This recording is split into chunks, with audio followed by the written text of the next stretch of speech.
Hello, everyone, and welcome to episode 3 of Weighing In, the League of Legends esports talk show. I'm your host, Josh, and today with me is my constant co-host, Ollie. How are you doing, Ollie? Very good, Josh. We've had a great week of League. It's the beginning of the LCS playoffs. Super exciting stuff, so I'm really excited to talk about it.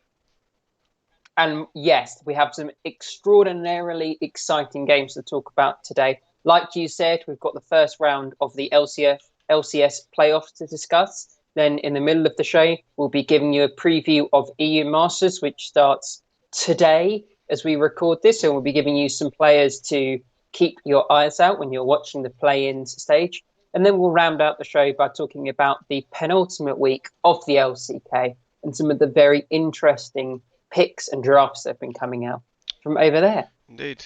Um, but to start, the kind of biggest thing that we've seen this week is the first round of the LCS playoffs. And boy, oh boy, did we have some big matches. Which of the quarterfinals in the upper bracket would you like to talk about first, Ollie? Fly, EG, or TSM Golden Guardians? Let's start with the chronological order. So let's start with the TSM versus Golden Guardians game. Mm-hmm. And this one for me Yeah. was really exciting. We saw Golden Guardians pretty much pull it out the bag with the 3-0 win, the clean sweep. Pretty much no one was expecting this. Literally no one expected this. I know you called this last I week and you did. said that you thought Golden Guardians could be a strong underdog. I couldn't see it, nor could the analysts on the LCS broadcast, with all of them predicting TSM to either 3-1 or 3-2 the series. So everyone kind of expected this to be close, Hmm. but it wasn't close, and it wasn't close for the team most people kind of expected to roll over this series. So what would you attribute to Golden Guardians' win here? I just think that the whole team showed up in this best five here, and I would probably attribute the lack of play from TSM as well. We've seen some huge misplays in this best of five. Um, just really sad to see the path they're going on. The only key player from TSM I thought who played really well was Bjergsen, trying to get on those carries and be able to carry his team, which we've seen him done countless times before. But we had a really disappointing performance from Double Lift as well. Mm, definitely. I think that Bjergsen looked okay this series, in my opinion. He just didn't do much, which is something that we don't necessarily attribute with Bjergsen normally. But I think that was really down to the drafts from Yeah, Golden they Guardians, had some which really were good drafts. genius. Yeah. We all kind of expected the mid lane to be a big disparity in this series with Bjergsen coming out on top against Monte. But I think it was really clever to pick Ziggs for the first two games, which is a pick that just has great wave clear. It just Yeah. neutralizes the mid lane, forcing Bjergsen to go on a control mage instead of something that can go a bit more aggressive. Mm. Really felt like a great idea to just absolutely neutralize Bjergsen, who was TSM's strongest point by far. Yeah. And the Oriana in the last game did a similar thing. I just thought the Ziggs was a really unique way of kind of matching up directly into the TSM team. Yeah, and I thought the Ziggs pick was really good, and he was able to utilize it extremely well. Being able to Mm. not let Bjergsen get that huge lead that we've seen him go like 5-0 in the first 10 minutes and be able to hyper carry the game. Just didn't allow him to be able to do that, and I thought that was really important. That was something they probably practiced in those drafts, practiced in scrims, so it's really Yeah, important, and they managed to do it. yeah, and I think that all the drafts from Golden Guardians were really good. They were starting off the draft strong with some really clever bans because in lots of these games they were banning both the Aurelia and the Akali, picks that we've seen both Broken Blade and Bjergsen have massive carry performances on. So Mm. you're almost getting a 2-for-1 in both of those bands. Yeah, And it exactly. just meant that we saw Broken Blade on tanks for the first two games, and then the Gangplank, which we know is something that hasn't found very much success on. And I think a lot of people are criticizing him for his almost inability to play this champion now. Yeah, I mean, and he's been trying to play it a lot, and he just hasn't found his footing with the champ. He just doesn't do the. I haven't played a lot of Gangplank, so I can't tell you exactly what he's doing wrong here. But he just seems not to be able to get out as much of the damage that we know that Gangplank can do. And I don't know whether or not that's a build. We often see him going for a slightly more defensive build. We very rarely see him getting to or going for an Infinity Edge. Yeah, And I think that his barrel placement and like priming the barrels just doesn't seem to be as on point as we see some of our other really good Gangplanks. I think it's definitely down to experience on the champion.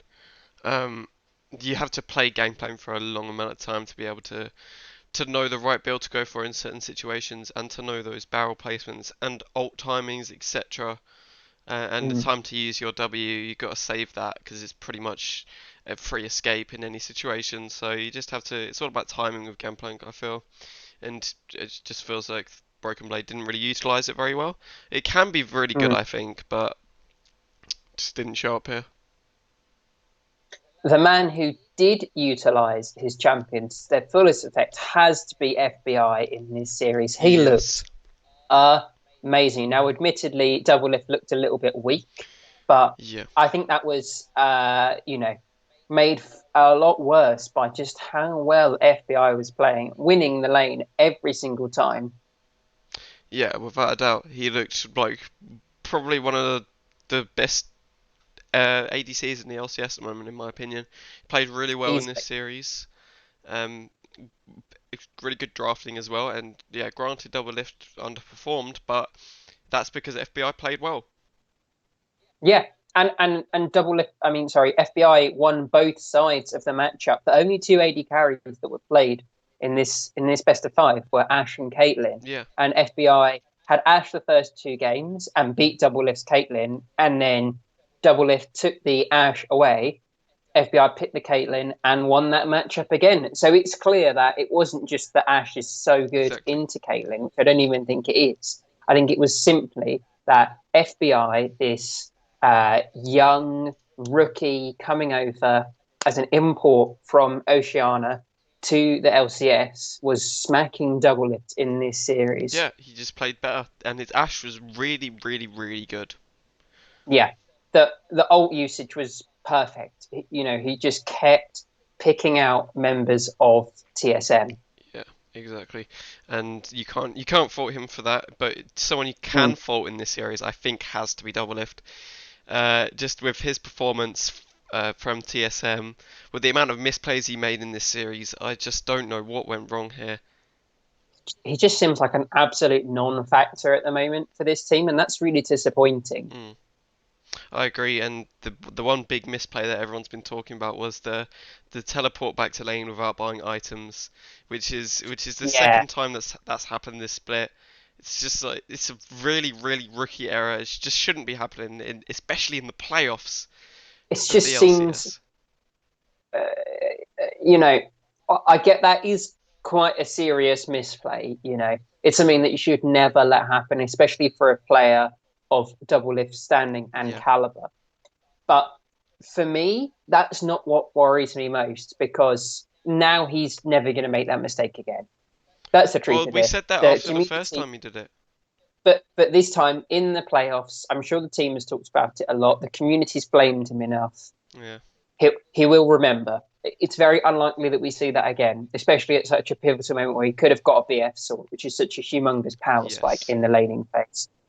The thing that really worries me for Double Lift is that he just doesn't look good. I agree. Like there's very little to be like, this is the classic Double Lift we've seen. We can feel quite promised about it. I just don't see that anywhere, and that's really worrying. Like he's losing laning phase. He's not CSing particularly well. Him and Treats look good as a duo, maybe, but I think that's more due to Treats playing really well actually than Double Lift. And then he has a couple of decent plays on this Kate in team fights, but he doesn't seem to be able to utilize the current champions in the AD carry meta, as well as a lot of the other AD carries that we see in the LCS. Yeah, I agree, and especially losing the matchup, both sides of the matchup is just goes to show how outclassed he is in that bot lane, by everyone pretty much, not just FBI. Yeah, It's happened before where he has just lost lane. And even in the other best of three that we're going to talk about, he didn't win his lane in majority of those games. But we'll talk about that yeah. when we get onto it. But I did think that the person that I was personally most worried about coming into playoffs was Speaker, and I think he looked really good overall. I have to say, I agree. um, I think Speaker has been one of the stable points for this team so far in playoffs. Yeah, without a doubt. In this series, he had Lee Sin in the first two games into the set, and he looked really good. He was winning the early game, especially in the first game. He was really manhandling the set from Golden Guardians, Yes. and you know that is a really good sign. I think if you can shore up Broken Blades play, um, use Speaker around mid and top to really work on those solo lanes. It's not something that a double lift team would traditionally do, but I think if you can stop double lift from dying all the time, Yep. you can rely on Broken Blade and Bjergsen with Speaker's kind of stable presence and support to carry these game on some of their marquee picks if they don't get outdrafted so hard like they did in this series. Yeah, I agree, and I feel like especially this draft for Broken Blade was really bad because we know he can play so well on those top laners such as Shen. Um, we know Shen's really strong, Mm. and his Camille as well is really great. It's just a shame we didn't see any of those in this series. So really disappointing stuff. Yeah, it definitely is a shame, and hopefully we will see more of the TSM that we kind of gives us a little bit of hope for North America going forward. But the other upper bracket quarterfinal was Flying Quest Evil Geniuses, and this happened on the Friday night. And the interesting point to talk about quickly before we move on to that best of five is that this was on a new patch Yep, for 10.16. playoffs. Um, and they only had Monday, Tuesday, Wednesday to prepare for the first best of five, which was TSM's one on Thursday. So I think a little bit of this first week is kind of seeing how well these teams can adapt to a new patch because there are a lot of pretty big changes, in my opinion. I agree. Especially one that's going to hit a lot of bot lanes hard is the Ashe nerf.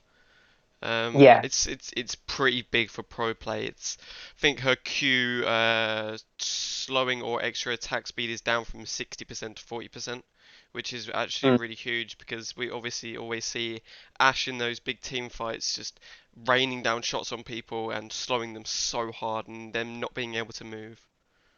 Yeah, and she definitely is still being picked. I just think the priority has gone down I a agree. decent amount. Yes, without a doubt. But yeah, the second best of five on Friday night was FlyQuest EG. And coming into this one, I think a lot of people expected this game to be the 3-0 in favour of FlyQuest. Now, Ollie, talk me through what happened in this best of five. Yeah, so I thought it was really interesting best of five where none of the games I thought were massive stomps really, especially game one. Evil Geniuses held their own. FlyQuest played really well, and they won. They picked up the first two games, and then EG almost came back for the clean reverse sweep, but FlyQuest managed to stop them in game five with a big performance. In game five from the whole of FlyQuest. So really good stuff from FlyQuest, I thought, but a bit boring towards the middle of the series. Yes, I think that the first two games were arguably the most interesting from this series. The Mm, two kind of more convincing FlyQuest wins, especially when you look at the draft. This is the first Swain mid lane that we've seen from the LCS all season, yeah, and it looks really good. Actually, it had a strong performance up into the Galio. Is a lane where I think that you can pick kind of another tanky AP mid laner, Yeah, and that works really well with the combo because then you have almost four tanks to protect this Caitlyn yeah, from Wild Turtle, and we know Wild Turtle is great on the yeah. Caitlyn. And that Caitlyn So, absolutely came alive in those yeah, games. and that's a pick that you can rely on for a player who you know is going to go aggressive when it really matters. Um, and also, like, I think, very simply put, Santorin looked amazing this series. I think he really made his case to be the best jungler in North America. Admittedly, he did have the volley bear for the first four games, but he lost on it twice, admittedly. But in the first two, he was really using and abusing this volley pick.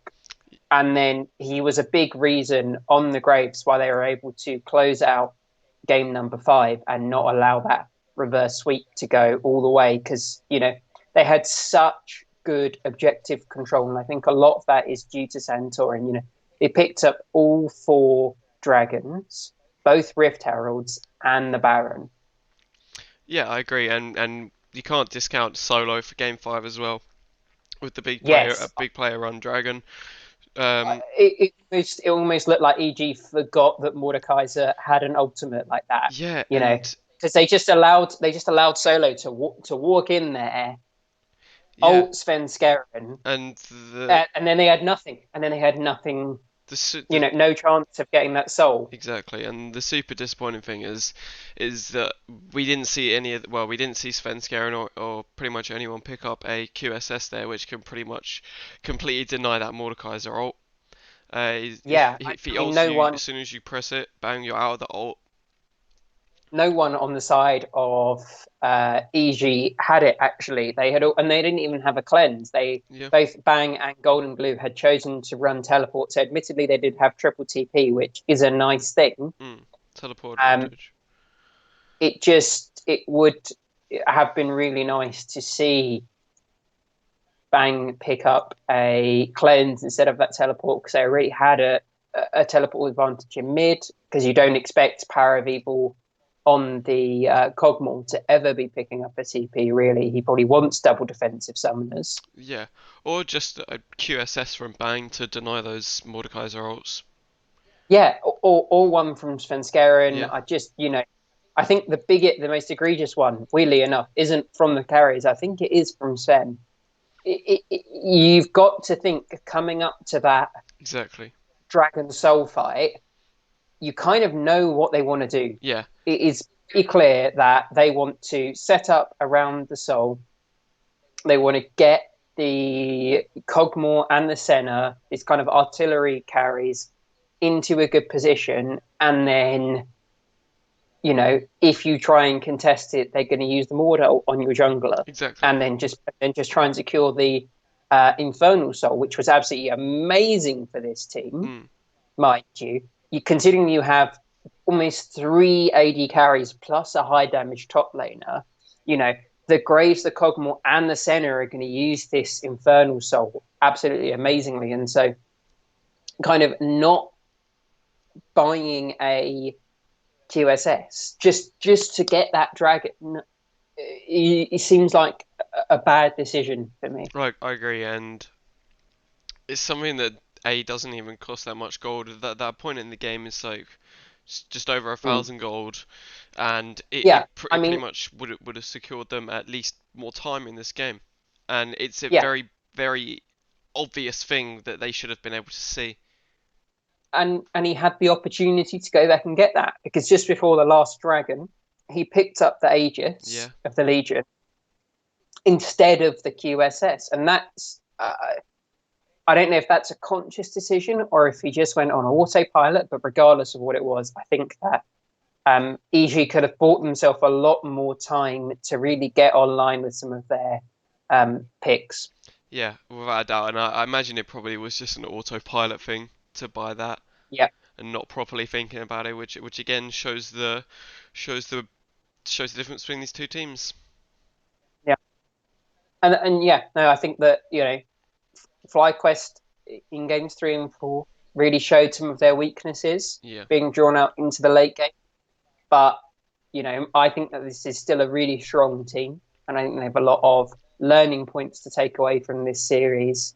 And they're still in the upper bracket, which is great for them, regardless of how many games it took to get this win. They keep the double bracket position, and they still have the ability to lose a best of five and then keep winning to go to Worlds. So it's a good position for this team to be in. Yeah, without a doubt. They showed their strong points. They also did show their weaknesses, but they can improve on those. They know what they know why they lost those two games in the Yeah, middle. And yeah, they're still in the upper bracket, doing really well. yeah. And then the next game that we saw was our losers bracket. Um, so we had TSM dropping down to play against Dignitas. Now, this really was a game that we expect TSM to win. I think, if TSM had lost this game, I can only imagine what the fan reaction would have been like. Yeah. But luckily, they did manage to close it out. It was 3-0, but I don't think it was as convincing as a lot of TSM fans would have hoped for. I'm gonna have to agree with you on that because we saw. I mean, obviously this is a game that they should be able to win with absolutely no issues, but there were issues in this best of five, and we've seen them. Not being able to completely stomp the game and allowing Johnson to do really well in these games was something that Yeah. we've seen. Frankly, Johnson outclassed Double Lift again in these games, in my opinion. Mm.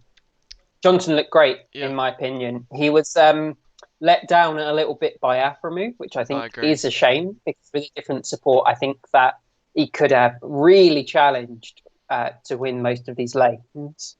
Hmm. Um, but I think he looks great, and you have to say that considering this is his first year in LCS on a lower team, Yeah. that he'll definitely be someone that a lot of teams look to pick up, especially because he is a North American Yeah. player for that AD carry. And his use of the Senna in these games was really good. I thought his ults were amazing, especially being able to like, assist his teams from the other side of the map at some points. Yeah, and it was the prediction I think of kind of hitting the middle point where you are dealing damage onto the enemy, which was the most impressive thing. Mm. He was almost every time Yeah. dealing damage and shielding his Yeah. teammate, and that was a really good sign and kind of speaks to his ability to coordinate really well with his Yeah, teammates. and his really good map awareness as well, knowing what's going on at all times, which is really important. Yeah. And the thing that we saw from TSM in this series, which we didn't really see in the first series, was both Bjergsen and and Bjergsen and Broken Blade looking a lot better this um, series. We saw Bjerg getting his Syndra in the first game, where he was Oh my so god. utterly, mega, disgustingly fed. Yeah. It was absolutely There was a horrific. point of the game which it was right at the end of the game where he pressed R on a full health Braum and one shot him, and that just to me Yeah, was it's so nuts. absolutely disgusting. And he hit his 2 item power spike so early, and he went for the spellbinder, which I thought was a really, really nice pickup. Really good. Actually, Really being good. able to charge that up and then just superpower that ultimate, he knew exactly what he had to do within this team, and he hit a great early 2 item power spike, Mm. and then picked strong scaling options to keep one-shotting some of these members from Dignitas, picking up the Void Staff and then the Rabadon's Death Cap to really nullify any magic resist that they were picking up. Just looked absolutely amazing from Bjergsen. He really was the reason that they won that first game. Yeah, I agree. It was disgusting.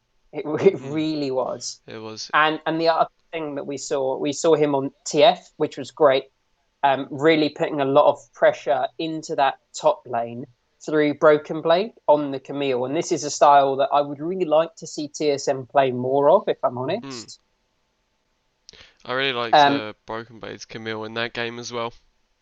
mm, yeah, I Winning think the the lane Camille's, and being able to Camille's roam. a great pick. Oh Yeah, yeah, without and like and Bjerg seems to be really good at playing around and with Broken Blade. Obviously, they've played together last year on the team as well as this year. They're the two members that they carried over into the 2020 season, so you'd expect them to be playing really well together, and they did. And Bjergsen was really not necessarily carrying, but enabling Broken Blade to slap around Viper and Dardoch whenever they kind of came anywhere near him. Yeah, I agree, and I thought Dardoch played well in this series. I thought, but Speaker was able to out jungle him in pretty much in every way. It was just unfortunate for Dardoch not having the support from his team. Speaker on the good picks, like showing Oh, up with their Nidalee, I, which was really impressive. We've seen that a lot in he's been scrumming with it, practicing with it, and finally able to show it off here in the playoffs. And boy, did it pay off mm. for him. And he looked great. And I have to say, I don't think Dardoch looked very good this best of five. I think, you know, it was a really nice thing to see Speaker absolutely stomp the man that he came in to replace. And I think if you think back to the start of the summer split where we saw Speaker have a disastrous Kane game, it felt like Dardoch just opened Speaker's notebook that he'd stolen and going, pick Kane and don't transform for a while. And he was like, sounds like a great strategy. Yeah. Because it looked like Dardoch had read Speaker's start of summer notes. Mm. And that's so disappointing from a person that we really expect to be the bright spot for this Dignitas lineup. And he got manhandled by Speaker. Speaker was 10, 2, and 8 on the Nidalee, Yeah. absolutely destroying. And he had time to pick up the Athenes on the Nidalee to just supercharge his team.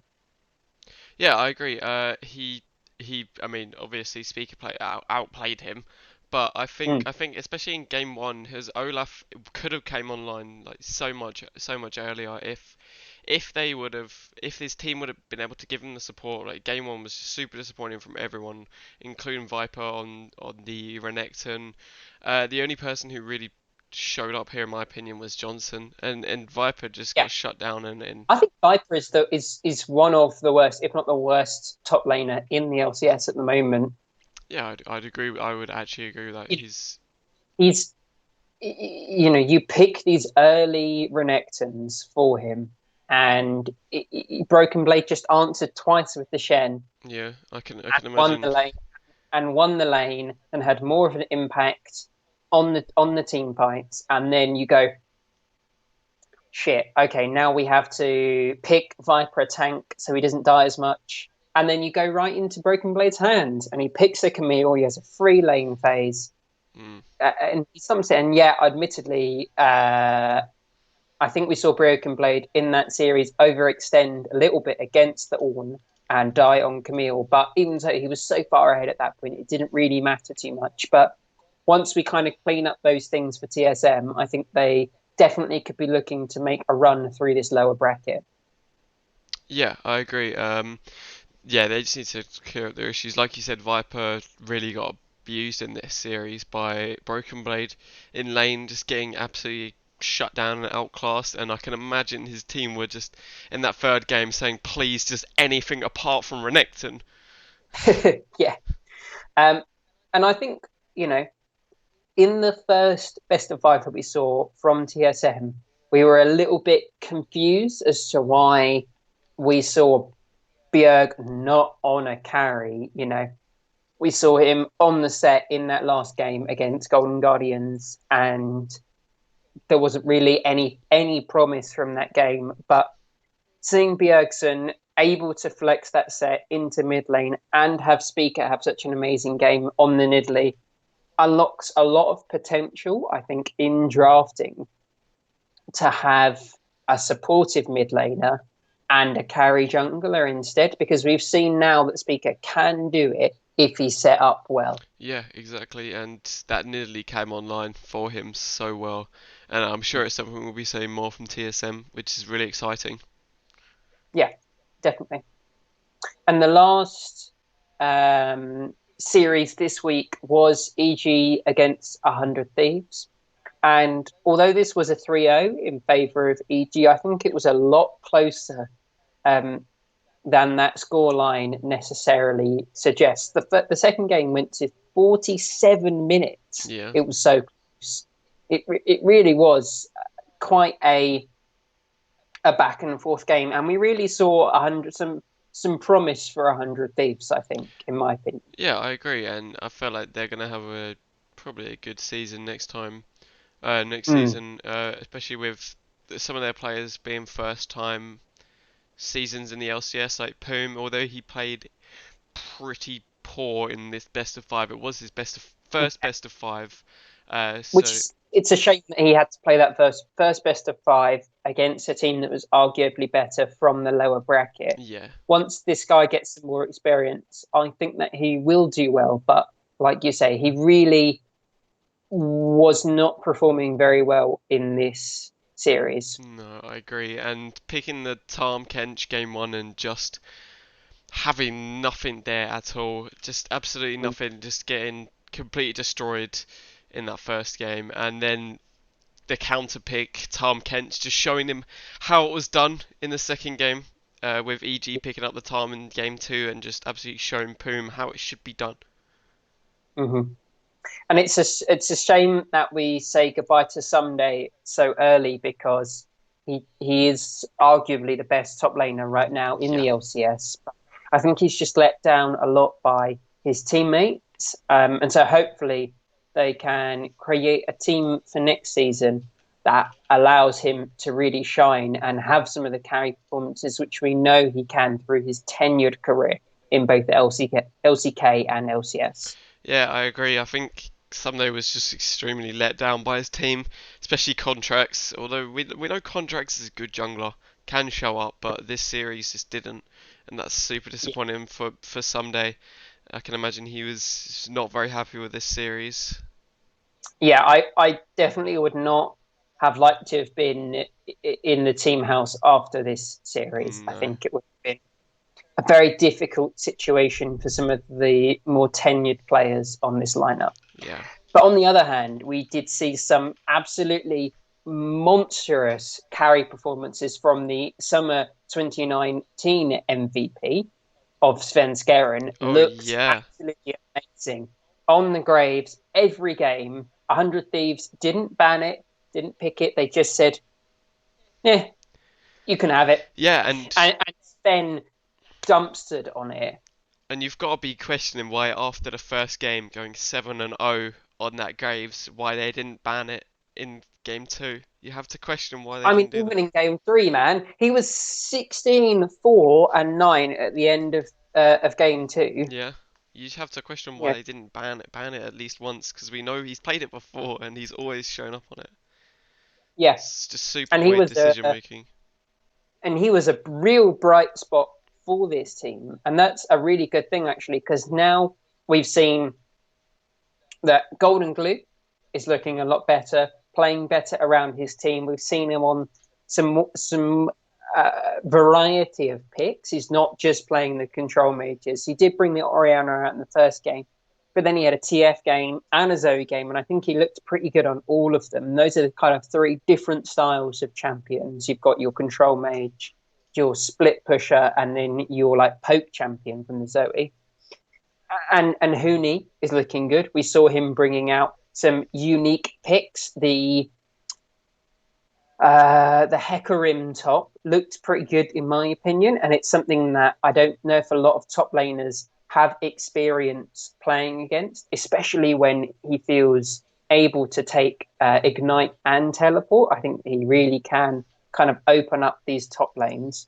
Hmm. And now we've seen Svenskeren do great. And you think, yeah, okay, maybe Bang isn't having the career performance of his life, but you know he'll always be a stable bottom laner for you. Yeah, without a doubt. You you can rely on one of these three in the top half to carry these games, which I think is quite promising and sets up a very interesting position coming into the losers round two.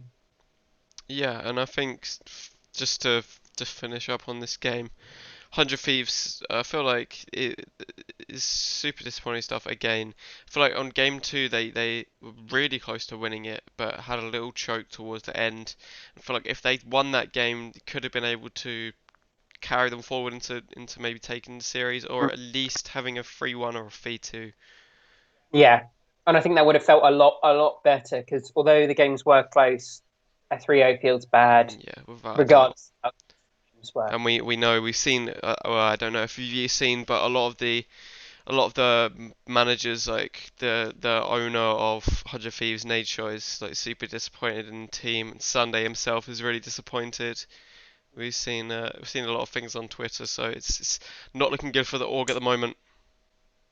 I think it will be interesting to see what moves they can make around these players. You think that they can use someone like Sunday as an anchor for the team to bring in some more talent, but we'll have to see. Yeah, Um, yeah. Looking forward to this week's games, we have our upper bracket semi-finals and our losers round two games. So let's just preview these games briefly before we go on to talk about EU Masters. So, which one would you like to talk about first? Shall we talk about FlyQuest versus Cloud9?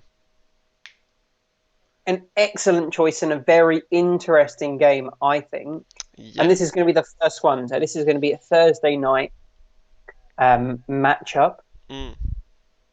Who would you pay attention to in this match? What matchup do you think would be the most important? Ooh, that is good question. I think bot lane's going to be a very interesting matchup here. Mm, If we can see those centers come out from FlyQuest again, we might be able to see them take a few games here with the carries in the bot lane. If we see them get on those carries and win their lanes, it could be an interesting series. But yeah, I agree.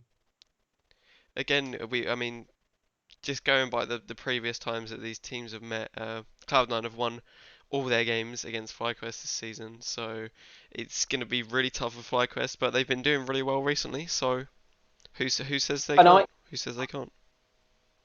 I'm definitely going to be looking towards the jungle Yeah, in this matchup. I think that'll be one of the most pivotal points because we've got Blabber, Spring Split MVP, possibly the best jungler in North America, versus Santorin, who looked absolutely amazing in the first series against CG and is my pick for possibly the strongest jungler in North America. And so I think whichever one of these two players can force the game to go at their pace, control the map, and create a lot of really strong plays around them will be the one to go ahead. And I don't think this is as clear cut as we would expect. You know, Cloud9 have not looked very strong in the last few weeks of the summer split. true. And so we're hoping that they can take the week off that they've had, whereas FlyQuest had to play, analyze what FlyQuest have been doing, look at the new patch,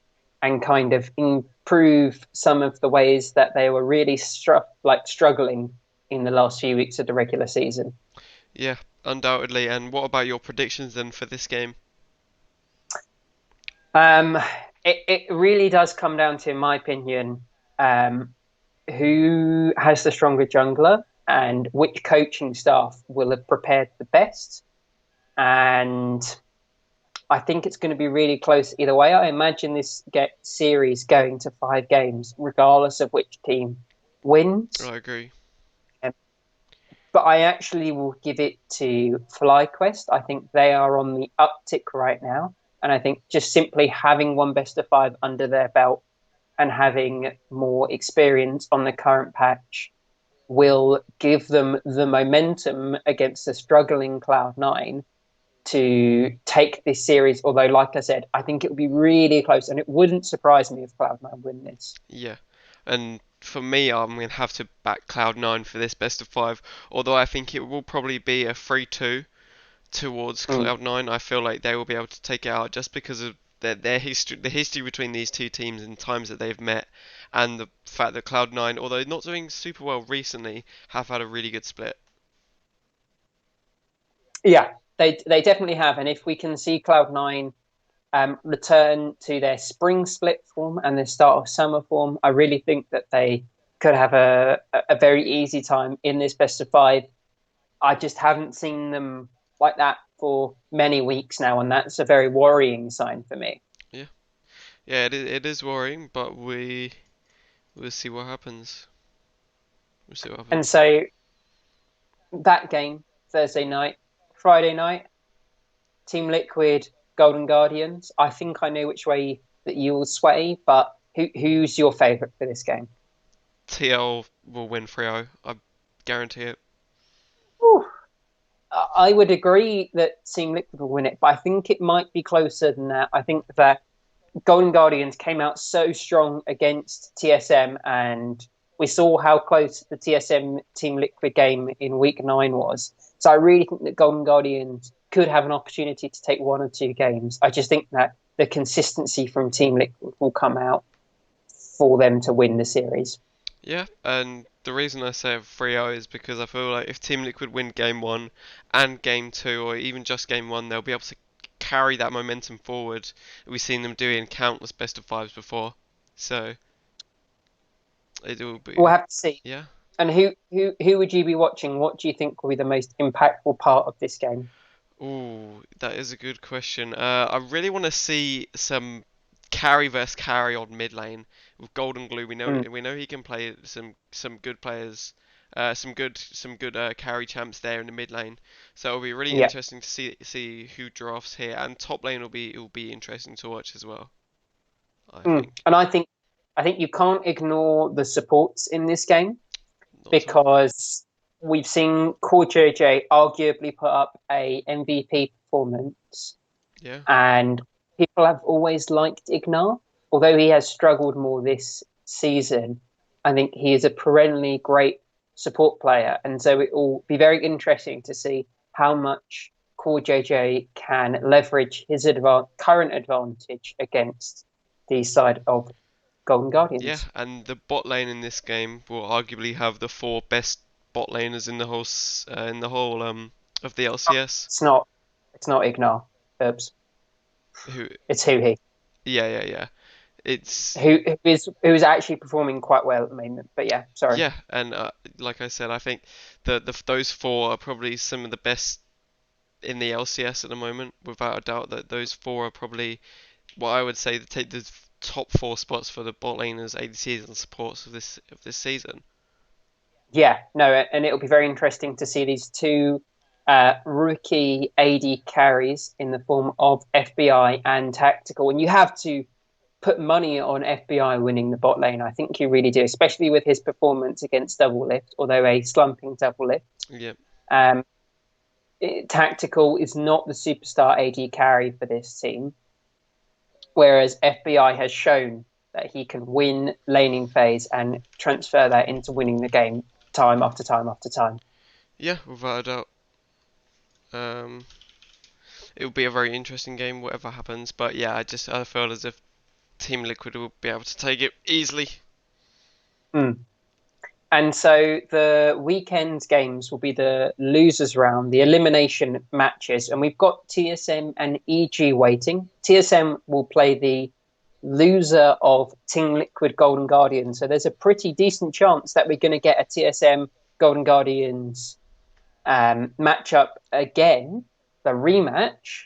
If that happens, do you think Golden Guardians can repeat the same performance? Um, it will be really interesting to see. I feel like they know what to do against this TSM team now, so it will be interesting to see. And TSM's spirits are probably going to be quite low after this game. I imagine they've been having some internal, I wouldn't say arguments, probably discussions about the game, etc. But I'm sure they're going to be doing their research and their their preparations for this game. So I feel like it will be a lot Mm. closer than the 3-0 that we've seen. But still, I think Golden Guardians might be able to take it. I think you're right. I think we'll see a much better TSM this time. Having watched and listened to a few interviews with TSM players, a lot of them were saying that they were almost caught asleep at the wheel Yeah. by Golden Guardians, and that was a real wake up call for them that they are not guaranteed to win in the playoffs that they have been in the past.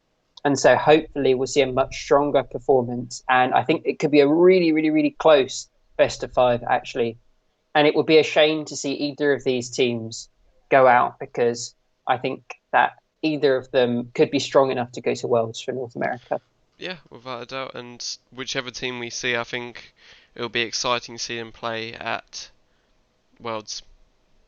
Yeah. And the other losers round, we will see either FlyQuest or Cloud9 go up against Evil Geniuses. And at least from my perspective, I imagine that either of the teams dropping down from the semi-finals will be able to take out EG. Although we've seen some good things for them, I think this is probably the end of the line for them. Yeah, and I agree with that. I think whichever team Fly or Cloud9 take that will be able to best EG in a best of five without a doubt. Yeah. Um, but it will be a very interesting set of four best of fives, and we'll have to see Yeah. because going on from this point, we've only got four more best of fives, and then that'll be the end of the spring season, summer season, sorry, for North America. Yeah, and then we have Worlds soon in a Yeah, month-ish, which will be really exciting. it definitely will. Another thing that is really exciting is the fact that although we haven't had any LEC this week, we are finally going to start back up with EU Masters, and this is something that I'm actually a really big fan of. Yeah, me too. Um, I watched the one earlier this year, and I'm definitely going to be watching this year's one once we finish recording this because it's on any minute now. First game Um, starts in 2 hours from right now, 5 o'clock.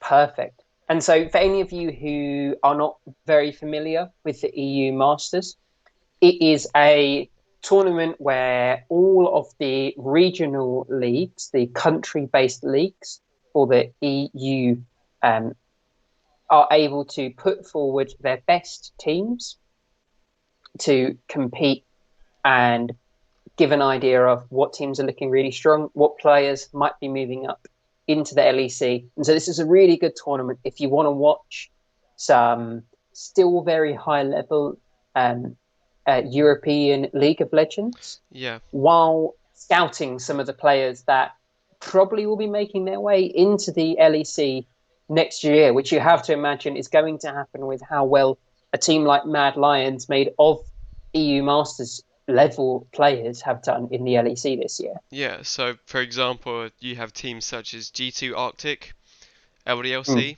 is in this EU Masters, and they're someone I'm going to be definitely looking at. And G2 Yeah. Arctic and Lowland Lions, Hmm. obviously, will be very interesting to see here. So it should be a Yeah. some really interesting games. Definitely. And so the way this works is that 12 teams from the European regional leagues automatically qualify to the main event.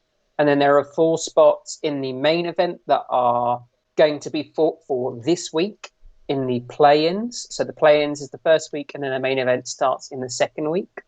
The play-ins is a four groups of four teams, best of one, double round robin, and then the top two teams from each group go to the knockout stage, where the knockouts will be a best of three with the winners going through to the main event. Yeah, And there are some very interesting teams in the play-in stage. Who are you going to be watching out for? You highlighted a few teams. yeah. Actually, the first game tonight I've just looked is G2 Arctic versus LDLC at 5 o'clock, and that's definitely one that I'm going to be tuning into. That should be very interesting to see these lower league teams of big teams that we've seen before.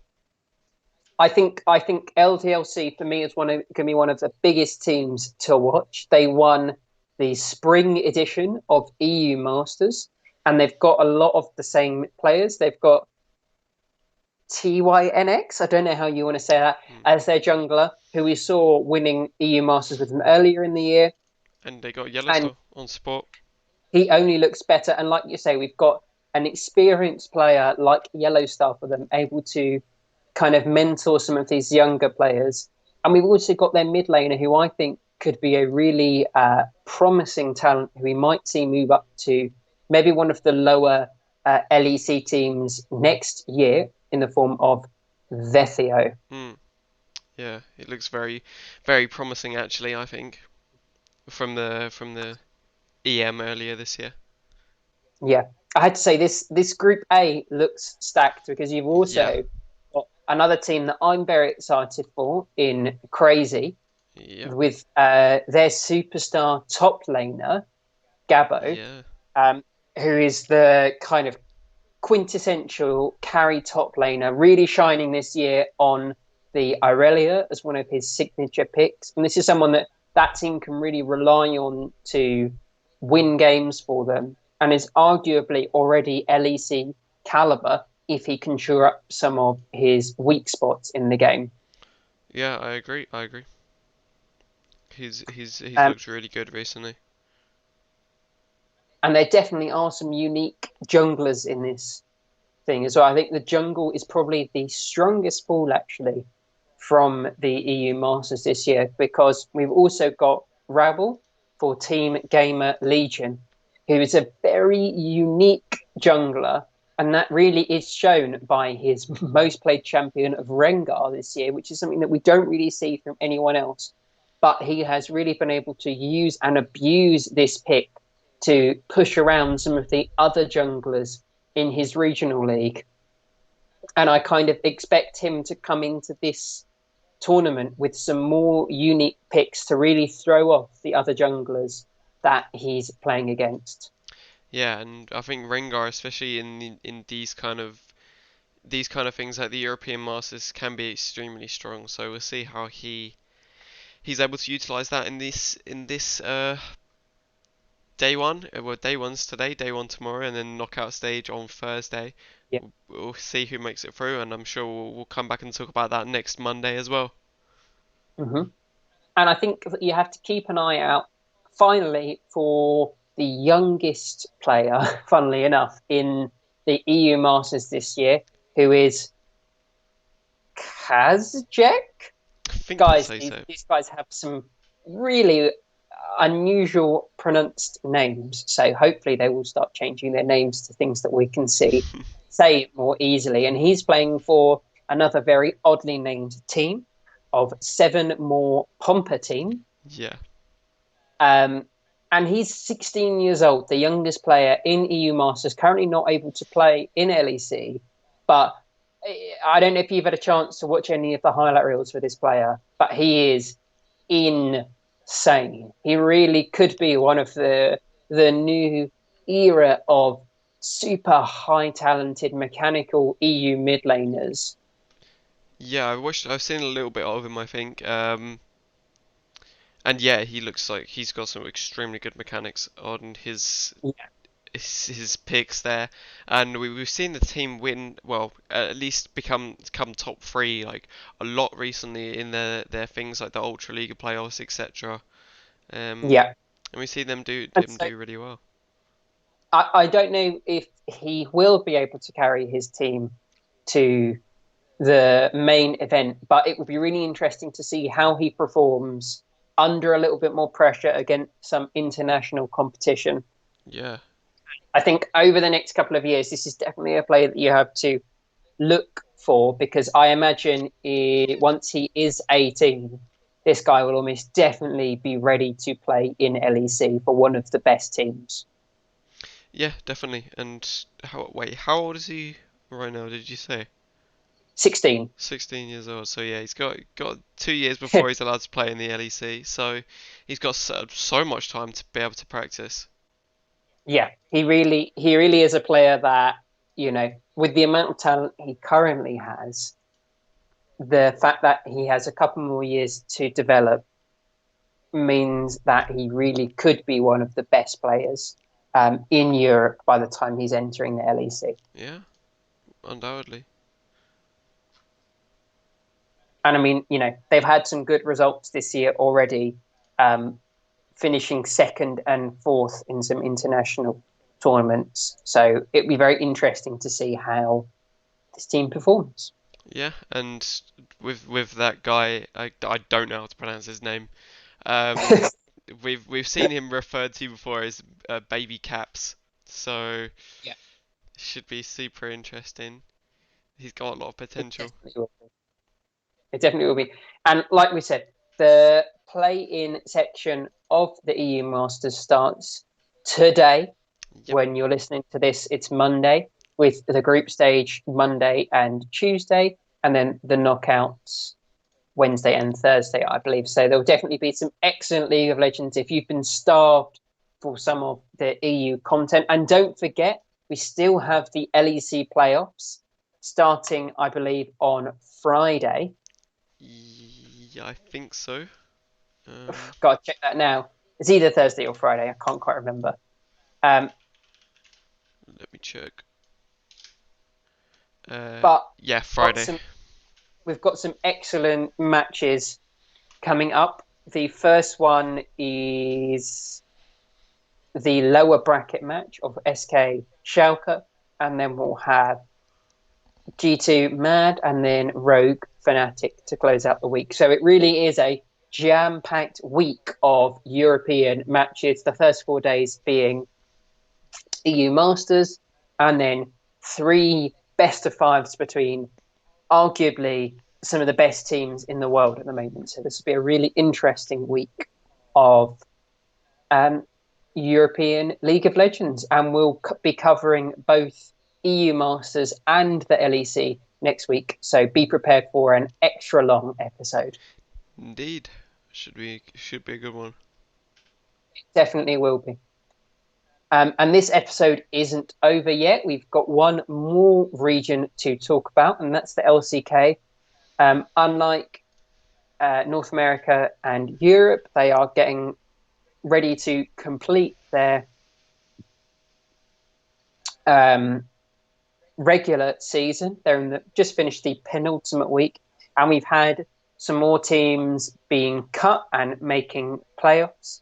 Sandbox, unfortunately, the fairy tale run couldn't come true for Yamato Cannon, and they have been knocked out of playoffs contention Yeah. with an 0-2 week. Although they did go 2-1 in both of their games, it's very unfortunate. And this is a team that will definitely hope to have more success next year as they have more time with their new European coach.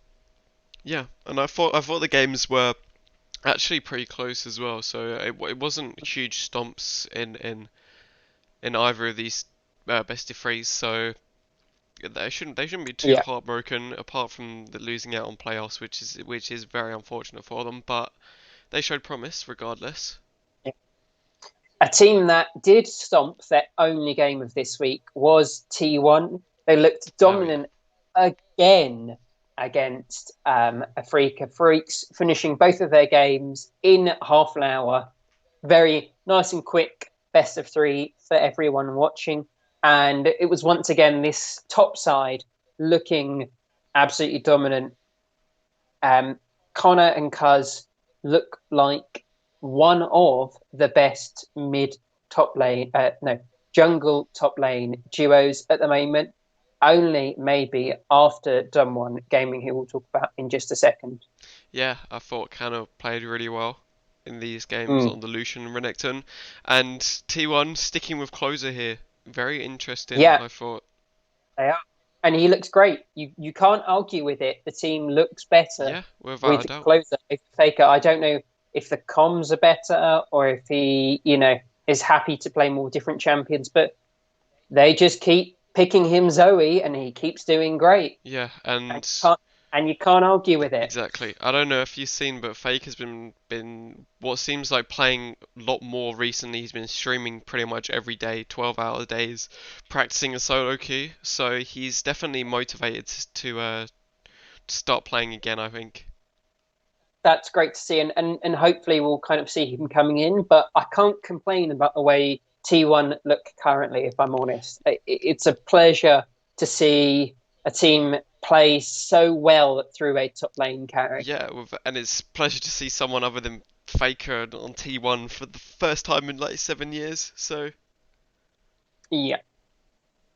And another team who did quite well this week was DRX. They had a dominant win over Honma Life Esports.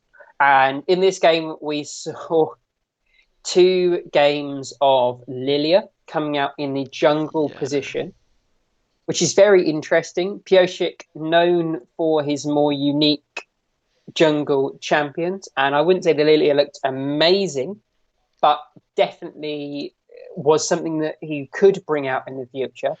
And he did bring it out in their second best of three of the week against Seoul Haewon Prince, another bottom of the table team. And they lost the first game, which was very Yeah. surprising. And I think if you listen into some of the comms, and I've listened to those being translated from Korean, it almost sounds like this team wasn't taking that best of three very seriously. At the end of the last game, Piosik was asking his teammates jovially, like, should I keep playing Lilia? Is it a good champion, or are we just trolling, essentially? Yeah. And that kind of talks to the mindset of this team in that they are really dominant, but if they start to relax a little bit too much, I think they can be upset by some teams who we wouldn't expect them to lose against. Yeah, and I feel like especially with this game, because I'm pretty sure they knew they would be able to take it, whether they lost game one or not. Yeah. Playing your Lilia is not like a super, just testing it out, I guess. Um, Mm. Maybe not taking it too seriously, but still being able to win is really important for them. Yeah, definitely. And another team who took their game very seriously this week, even though it was against a lower table team, was Damwon, who absolutely, and I mean this in the most honest way, brutalized Dynamics in their best of three, going 2-0, closing out the first game in 28 minutes and the second game in 23 minutes. This was almost like they were speed running this best three. And oh my God, does the top and jungle look incredible. Yeah, it was a huge stomp this series. And they didn't look like an LCK team. They didn't look like this slow, controlled team. They picked Renekton Nidalee both games for top and jungle, which is a very LPL kind of style to do. And they absolutely dumpstered the side of Dynamics, especially in the second game. The Renekton from Nuguri was up 80 CS at 15 minutes versus Gangplank. It Yeah, was it was disgusting what he was doing. which is crazy on a Renekton versus a Gangplank to have that kind Yeah, of a CS lead. it was like really disgusting. He finished that second game 10-1-3. 23 minutes into the game, he had his Bork, his Black Cleaver, and he went for a Yomu's Ghostblade and a Vamp Scepter. So he was even picking up some lethality because he was so far ahead. Yeah, and with that many items at the game that lasted for just over 20 minutes is Yeah. crazy. And it wasn't like he was not farming. He finished with 240 CS in a 23-minute game. It was just these are the kind of games that you want to see from a Yeah, player like and Nuguri. that's more than 10 Being CS a minute. supported by Canyon just looked absolutely amazing. And this really does set them apart from a lot of the other LCK teams because they are so decisive and so fast paced, and they really know when to abuse the other team and really just capitalize on any mistakes. And I think there's no argument now, although they are currently second place, they've played one less game than DRX. So there's no way I think you can argue that Damwon aren't the strongest team currently in the LCK. Yeah, I would have to agree with that. They seem to be playing super well in their games recently. Um, just pretty much crushing them. Yeah, it's really, really, really impressive to see. And another team that had quite a strong week, although admittedly against some weaker opponents, was Genji, bringing out some more aggressive picks, especially from BDD. We kind of associate your control champs with BDD, and admittedly, he did play some of that. He had a couple of wins on the Azir this week, but against Sandbox. But when it came to stomping on a slightly easier team, he was picking up the Akali and kind of showing people that this is a pick you still have to be afraid of from him. He can play these assassins into this Azir, which he's more known for. Yeah, and again, looking really good on those aggressive picks, Mm. and those carry picks, which are again are really important. Not the kind of style you really expect from the general LCK team, which, like you said earlier, Yeah. the more kind of tank based, slow paced kind of teams and going against the Mhm. curve here in their games. Granted, like you said, against not some of the top teams, but still a good opportunity for them to try out something a bit different. Yeah, and I think just making other teams scared of some of these picks. We see Rascal having a much better series this time, also picking up some more carry oriented picks. And now we've seen the top laner for Genji can play carry picks when allowed, and his great tank picks. We've seen BDD on his assassins, and we always know he can play the Azir really well. Yeah, And quietly in the background for this team, you've got Ruler and Life, who are one of the best bot lanes in the LCK, just quietly winning lane by 30 or 40 CS almost every game. yeah. And then they come in, and Ruler looks great in the team fights, and we know he's going to do that every time. He's not going to die in lane. He's going to come in with a CS lead to the team fights and just be stronger than the enemy AD carry. And this is hopefully a winning formula for this team, but it will be a big test for them um, next week, as they just have to beat down a Freak of Freaks next week, and then they're done. They have one more game to play, so they're looking at ending their season on a high point, hopefully maintaining their third spot. Yeah, and like you said, a 30-40 CS lead, even though it doesn't sound like much, that's two kills, and especially in early game, that's huge. That's a huge amount of Yeah, gold. and it's incredible that that isn't even what we're talking about at the moment for this team doing really well. So Yeah, we'll definitely have to see how they can do coming in probably as the third place team to playoffs. We have some really interesting games for the LCK next week, and they do actually decide a lot for the standings, because we still have two teams with a possibility of securing that fifth and final spot in playoffs. Both the Freak of Freaks and KT Rolls that have the opportunity to.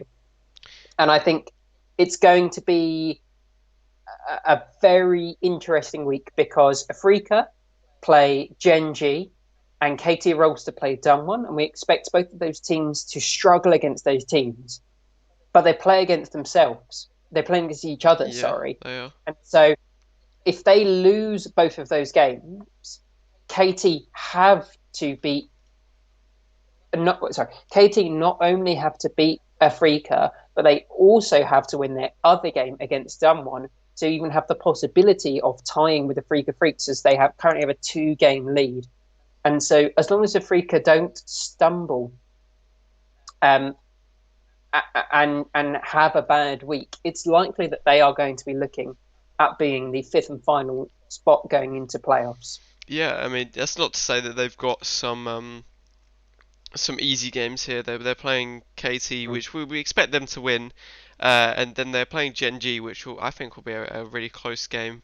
Uh, Yeah, the biggest games for next week, I think, are arguably the two with T1 in, because we have T1 going up against the number one and number two teams in yeah, the LCK. They play Damwon on as a first game of the week, and then they play DRX as the penultimate game. And this really is going to be a litmus test for this team to see how well they're doing, because they've been able to get a bit of a win streak against some of the middle of the pack and the lower teams. But now they have to prove their worth against Damwon and DRX. And it'll be interesting to see if they stick with Closer or if they want to go back to Faker. yeah. I was gonna say that it'll be interesting to see if Closer does stay, how he performs against these effectively, what I would say the top two teams at the LCK. Yeah, it will be very, very interesting. And then that will be the last week before we go to the LCK playoffs, which we'll be talking about next week. Yeah, which will be super exciting, I think. Definitely. It's very, they've got a gauntlet style of playoffs. So it'll be very interesting to see how these teams fare. Yeah, be really good. Definitely. Right. Unless you've got anything else to add, I think that's the end of the show now. Yeah, I don't think so. Other than I had a question for you. Okay. Did you know if obviously all the splits, all the regions are on the new patch now, 10.16, right? Did you have any idea when they're going to be allowing Yone into pro play? Because I know they've allowed Lilia in the LCK. Ah, so that's a very interesting point. And I was reading Reddit just before we started. And I believe that Yone is not going to be enabled at all this year. Not even in Worlds. Not even in Worlds. So it hasn't been confirmed yet, but I think the not the rumor, but the current understanding is that we're going to be on this patch for quite a while with Yone disabled, Interesting. um, which is slightly odd because we had Lilia come out just 2 weeks before Yone came Yeah. out. Um, but we'll have to see. I can't confirm that, and I'll look into that for next time. But to my understanding, no, we won't be seeing any Yone. So it just removes another one of these aggressive melee assassins from the pool that we might be able to see coming into international competition. Yeah, I think it would actually be really interesting to see which teams utilize Yone, but Mhm. that's unfortunate. But anyway, Yep. So thank you very much, everyone, for listening to the show this week. We will be back next week where we discuss LCS semi-finals, the first week of EU Masters, LEC lower bracket and semi-finals, and the final week of the LCK with a playoffs preview for the LCK with some big predictions for all regions, mm, as well as a new patch rundown and any other esports points. yep, Thank you all for listening. You can find us on Spotify and YouTube. Follow both our Twitters, which are yep. just below Links us. will be in the Um, description as well. and thank you all for listening. We'll speak to you next week. Cheers, guys.